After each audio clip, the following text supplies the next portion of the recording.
How's it going, guys? Thanks for tuning into the stream. We got a nice, a fun little heat transfer problem to do today. We've got a problem 7.8 from the textbook. So yeah, let's jump right into it. We've got a flat plate with 1 meter is maintained at a uniform temperature of Ts is equal to 150 degrees Celsius by using independently controlled heat generating rectangular modules of thickness A equals 10 millimeters and B equals 50 millimeters. Each module was insulated from its neighbors, as well as on its back side. Atmospheric air at 25 degrees Celsius flows over the plate at a velocity of 30 meters per second. The thermophysical properties of the module are given as K equals 5.2, Cp equals 320, and rho equals 2300.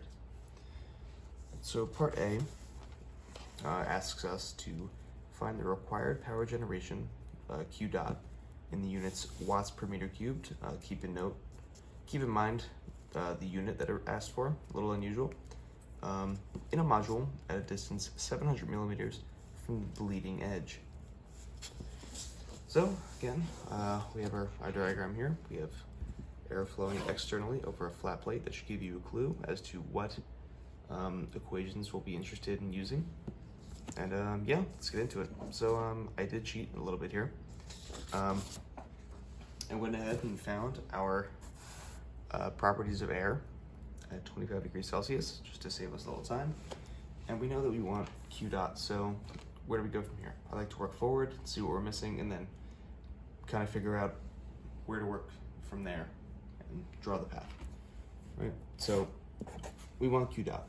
So we know Q dot is equal to H bar AS, AS being surface area, and then this is delta T, but this is T infinity minus TS. And this is for, well, it's for convection. So we know T infinity, we know TS, we know A, but we need this guy, H bar.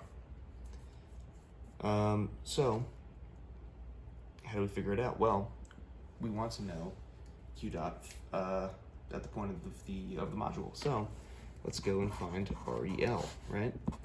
So that's rho U infinity L over mu. So 1.1614, and then 30 meters per second. And then our L, we should note, is equal to 0.7 plus 0.025, giving us a total of 0.725. Now, why does it equal that? Well, that's because we're looking for the average heat transfer, convective heat transfer coefficient.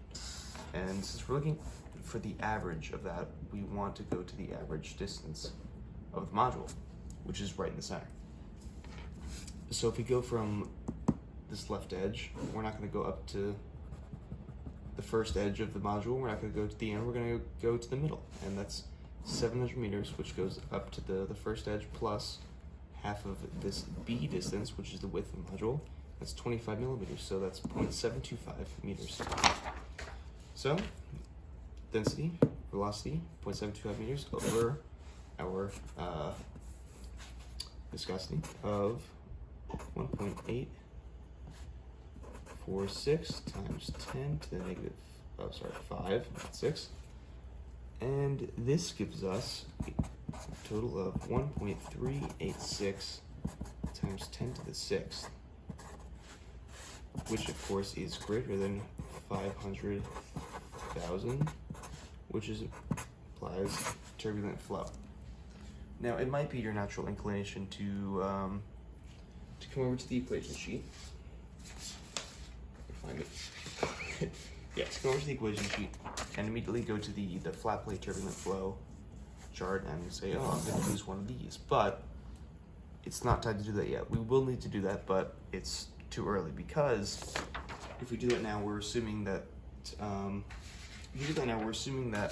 the flow is turbulent along the entire length of the plate, and that's not a good thing to assume. We need to figure out where the critical distance x is along this plate, which is where the laminar turns to turbulent, and then we need to figure out if it's a negligible distance or not, and then we can make our assumption. So we need to find x crit.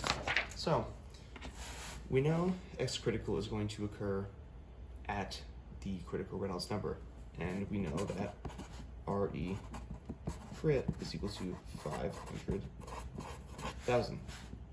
Therefore, we set that equal to rho mu infinity x crit over mu, and so x crit, and we know again, density is square right here. U infinity is 30 meters per second. We know that. We're solving for x crit. Mu is that guy right there. So x crit is equal to 0.2649 meters. Now, it's a good thing that we checked for that, because if you look along the length of our flat plate, going up to the module, 700 millimeters, or 0.7 meters, the answer we just got, 0.649 meters. That's like somewhere back here. And that's a good ways in still, which means we have a considerable laminar region that we cannot neglect. So it had to be gone with the assumption that it was turbulent the whole way. We would have gotten a very wrong answer. So what this means is that we have to consider both laminar and turbulent regions, which means we have to, our total convective heat transfer coefficient is equal to h bar laminar for the laminar region plus h bar turbulent for the turbulent region. So first things first, let's get h bar lam. So we know leading up to the x critical distance, which is where the flow is laminar, or up until then it's laminar. We're gonna use that Reynolds number for our equation. And what exactly is that equation? Well, let's look up here. Flat plate, laminar. We're gonna use this guy because we want the, again, we're looking for the average convective heat transfer coefficient, so we're going to use the average Newton number at some distance x up the flat plate. So we use that equation, and what we will do is nu x bar is equal to, and we're going to fast forward a little bit here and use our knowledge that Newton number is equal to h bar laminar x critical over K, and K, I should mention, comes from the tables and is 0.026 at the given temperature. So, we can solve, actually, this is equal to the equation that we just looked at, which is represented by the squiggle. But anyway, the reason I'm just writing as a squiggle is I'm about to fast forward. So, h bar lam is equal to, ready? We're going to multiply the k over, divide by x critical. So we have 0.026 over 0.2649 times, and then times the equation that I just showed you, right over here. 0.664 REX to the 1/2, PR to the 1/3, and again PR, that's a table property, which in our case is 0.707. So 0.664, and then we're going to use our critical Reynolds number of 500,000 to the 1/2 times 0.707 to the 1/3, and that's going to give us an h bar for the laminar region of 41.05 watts per meter squared Kelvin. So this guy's done, and now we need h bar turbulent. So let's look at that. Give me the sugar over here. All right. Beautiful. So now, as we said, we are looking for h bar turbulent. So we already found the Reynolds number from the critical x point onward, or up to the point where we want. So that'll be REL is equal to 1.386 times 10 to the 6th. So we know that. We know PR is equal to 0.707. So that makes it pretty straightforward. And now we just have to reference our equation sheet to figure out, what Nuisance number we're going to find. And then we're going to follow the same process to find H as we just did for the laminar region. So we'll go down to the flat plate turbulent. I already have an arrow pointing to it, but we're going to use this guy right here because, once again, average coefficient over the length L. So let's plug that in. And once again, we're going to kind of fast forward in the sense that NUL is equal to H bar turbulent. And this time it's going to be L plus B over 2, which we established already as being 0.725 meters, all divided by K, is equal to the equation that I just showed you. So, fast forward, what do we get? H bar turbulent, not tub, turb, pretend that ours worked in there. That's going to be equal to 0.026 over 0.725 times 0.037 times 1.386 times 10 to the 6th to the 4/5 times 0.707. Oh, can I fit this in here? Sort of, yeah. Good, yeah, basically.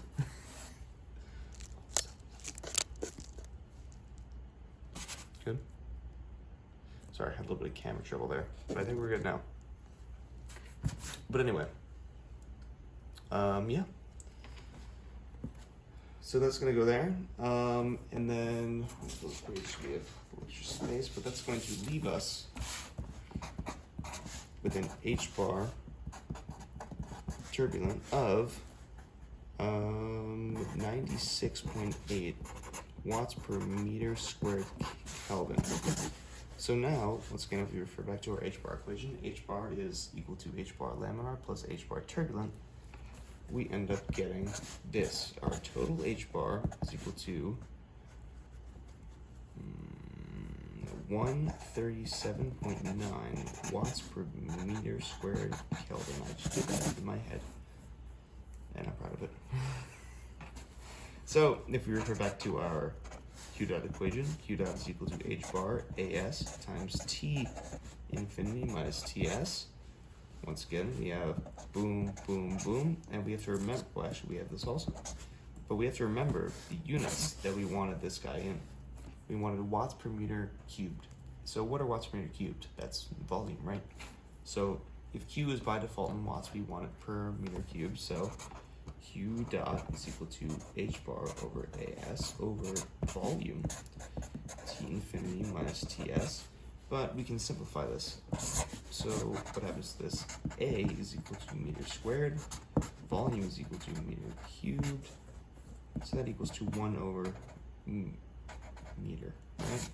So that's some sort of length, and for our case, since we're looking at convection, we would use the thickness of A is equal to 10 millimeters or 0.01 meters. So Q dot is equal to 137.9 over 0.01 times, and then I converted these to Kelvin, but you can leave them in Celsius because it's a temperature difference, so it won't make a difference in the end. So 423K minus 298K, and that leaves us with a final Q dot of 1.724 times 10 to the 6th watts per meter cubed. And that is our final answer.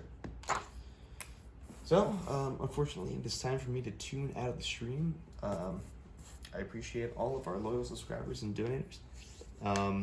And if there are any,